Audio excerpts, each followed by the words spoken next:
ఊళ్ళో వాళ్ళంతా నువ్వు చదువుకున్న వాడిని పెళ్లి చేసుకుంటున్నావు, నేను చక్కగా పట్టణంలో కాపురం పెట్టేయచ్చు అన్నారు. అందుకని.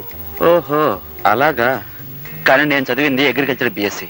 అంటే ఆ చదువు ఇక్కడ వ్యవసాయం చేయడానికే పనికొస్తుంది. ఏమండి, బిఎస్సి అంటే ఎన్నో క్లాస్ అది? ఎన్నో క్లాస్ అంటే 15వ క్లాసు. అయితే ఇంకేమిటండి, 3వ క్లాస్ చదివిన మా శకుంతలే పట్నంలో పెద్ద ఆఫీసర్ ఉద్యోగం చేస్తుంది. మీరు 15 క్లాసులు చదివారు కదా, మీకు ఇంకా పెద్ద ఉద్యోగం వస్తుంది. నీ లెక్క ప్రకారం 3వ క్లాస్ చదివిన దానికి పెద్ద ఆఫీస్ ఉద్యోగం వస్తే నేను పెద్ద చదువు చదివాను కదా, అందుకని రోడ్డు మీద పులుకులు బజ్జలు వేసుకుని బతకాలన్నమాట. నేననేది చూడలి, నేను ఒక విషయం చెప్పనా, నాకు వ్యవసాయం చేయడం అంటే ఇష్టం. అది నా వృత్తి. పైగా ఇక మాకు బోర్డు భూములు ఉన్నాయి. ఓహో అలాగా.